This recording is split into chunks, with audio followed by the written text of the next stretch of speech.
Hello. So I am going to start just a little YouTube channel, just documenting my life a little bit. I don't know what I'm planning to do. It's basically a way to yap without yapping my husband's ears off and without making my friends run away from me. So come join me while I yap this morning and I finish getting ready for lessons today. So I'm sitting down just to make it a little bit easier. I'm almost done actually getting ready. It's really just a lot more blending that needs to happen and then fixing my hair a little bit. So that's really all I'm doing at this point, but it's over on TikTok just making silly videos. I'm talking right now just really about how I saw a TikTok about being a top C mom and how that just really, my kids keep coming in while I'm getting ready, which is fine. They're playing with the bubble machine my 2-year-old got today for her birthday. But basically, I was on TikTok yapping and I figured, you know what, I might start just a little YouTube channel of my yapping. But I was watching a TikTok about top C moms and how basically somebody pointed out in the comments they're just top A moms with ADHD, and I can identify with that because basically I have all the big plans. I'm a great planner. I can plan all the things, but I can't quite get this eye blended very well, but my hyperfixations take over and all chaos breaks out until I can do the things I need to do. So I hyperfixate on one thing, like, you know, we're dye-free, or try to be. We're semi-dye-free in this house. And I say that, but like, are we dye-free? We try to be. But anyways, I have all the best laid plans. I've done all the research, but when it comes to executing the things, and then I have to like take into consideration my 4 kids and my husband, it becomes a crazy mess, and sometimes I don't get the things done that I want to get done. So that's a little frustrating, but I think I'm done with my makeup. I just really identified with that. I'm not a bad mom, I don't think, but I'm definitely one that gets sidetracked very easily, and I don't quite do all the things I would like to do.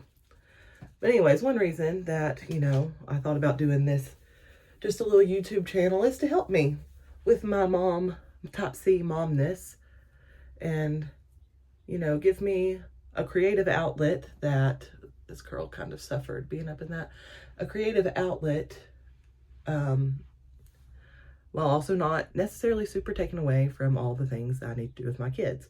So, well, not that I need to do with my kids, but for my kids. And it just gives me a way to just put up a camera and video some of the things I do. And it gives me that creative outlet that most of the time I'm usually looking for. One of the things I've really been yapping about a lot and have been driving my husband and friends crazy with is Broadway. I love Broadway. I love New York. I took a break from really being a part of that world when I started having children because, you know, I had kids. And that takes up all of your time. And also, like, we didn't think we could have kids. We fostered for a little while, adopted, you know, did all the things. I've been talking my husband's ears off and my friends' ears off about Broadway. And like I said, I took a break as I started having children. Didn't really, you know, have the time to keep up with everything that was going on. Jeremy Jordan was kind of not on Broadway, and he was my favorite leading man. He was doing a lot more TV stuff. So, like, nothing really exciting for me on Broadway at the time. Anyways, you know, we got into Hamilton when around the time my son was born, Dear Evan Hansen, kind of late to, you know, to the trend of that, everybody liking that. Like, we came on pretty late into liking those musicals, but, you know, we did enjoy them. We listened together. We you know, went to the national tours of that. Like when they'd come to the Fox in Atlanta, we would go. Come From Away, you know, we got into all those. And that was great. That led to other things like Six, I really like. and really got to listening to it before it came to New York. That one I was kind of early on, because it just happened to come on one day. Then, you know, after seeing some of the shows that we really liked, I did miss Hamilton when it came to New York because it was during COVID, and my son was effectively deaf at the time. Had some issues with his ears that we needed to get resolved, and we couldn't risk going and getting COVID right before. So we had to give up our tickets to the regional tour, or the national tour of Hamilton. Didn't get to see it. Super bummed about it, but you know, we had to do what was best for our child, and we did, and so I don't regret it. It'll be fine. I'll see it sometime. Excuse me as I put my curlers up. But anyways, from that point, we just didn't really get into musicals all that much. There wasn't one that we super wanted to see or anything like that. And then, of course, The Great Gatsby started popping up everywhere for me because I love that book, and I was listening to the audiobook, and that is how iPhone's algorithm, I think. Anyways, so the iPhone did its thing, and I started getting all these ads for The Great Gatsby musical. So, oh, Jeremy Jordan's in this. I love Jeremy Jordan. And so I was walking on the treadmill one day at the gym, and I happened upon a slime tutorial, and I watched it, and I was like, oh, this is really good. I really, really like this. So then I started going looking up tickets for Jeremy Jordan being in The Great Gatsby. I wanted to go to New York to see it. I started making plans. Well, he left before, you know, I was going to be able to get up there. Like, his last show was already scheduled, and there was no way I was getting there in time for his last show. So I was pretty bummed, kind of gave up on that and kept listening to The Great Gatsby. Then Floyd Collins was announced after Jeremy Jordan's run as Jay Gatsby, and then I was like, okay. Talked to my husband, started hyperfixating really hard. We had some things going on, not like in our immediate house, but adjacent to us, that was making things very stressful on me. So my husband was like, you know what, I'll pay for you to go if you can find somebody to go with you. So my mother-in-law, his stepmom, went with me to New York. She's went several times. So I was like, great, we're gonna go. And we did. We went, and it was wonderful.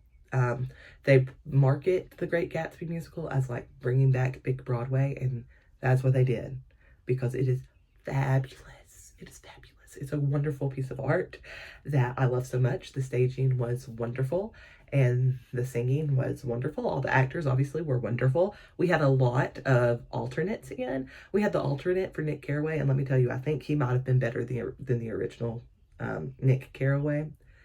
Ryan McCartan was Jay Gatsby, and he was fabulous. I was a little skeptical about him after hearing some clips, but seeing him live, he was phenomenal.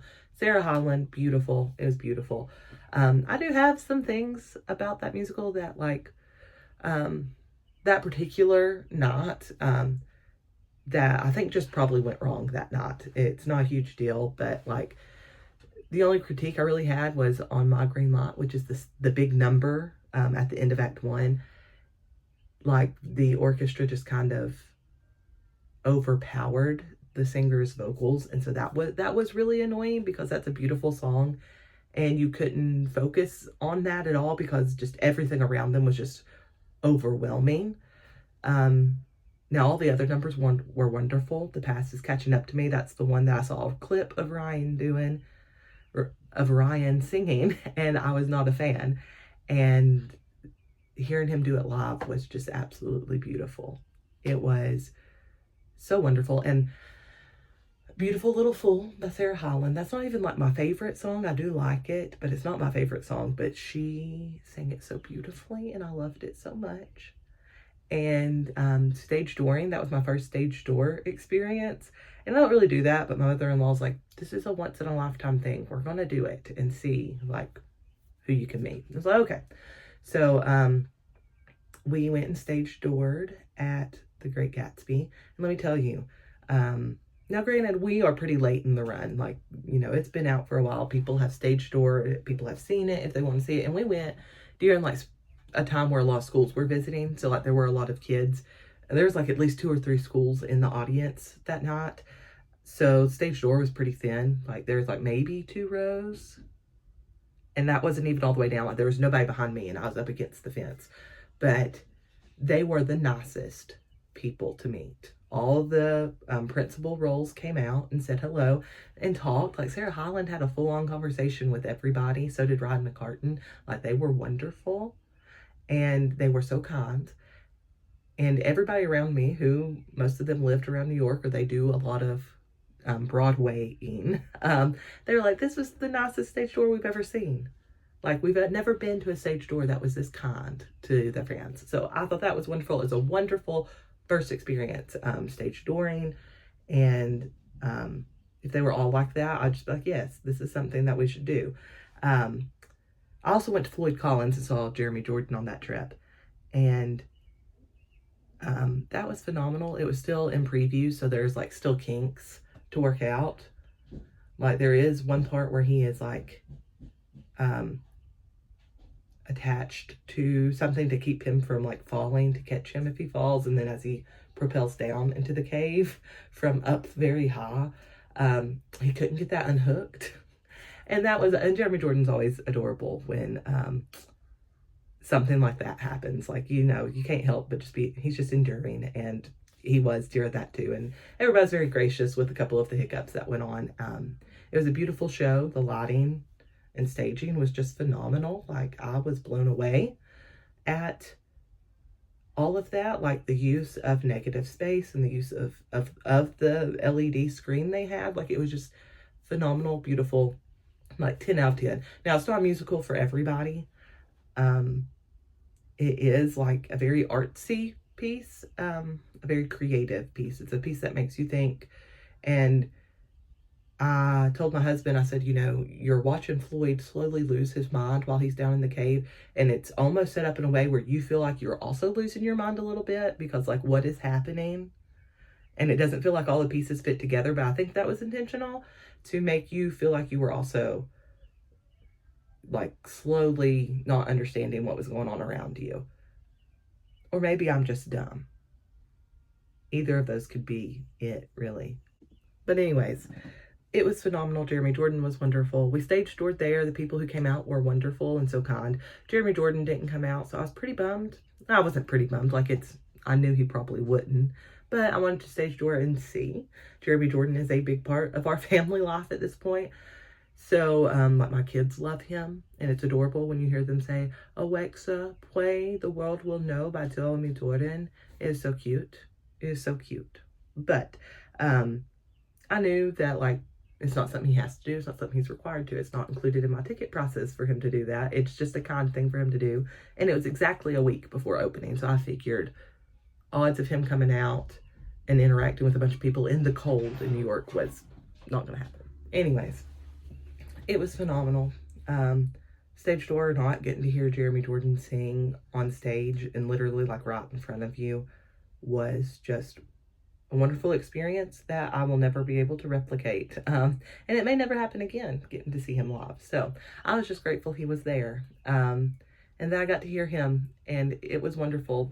Everybody in that production was wonderful. Like, there are people I had never heard of.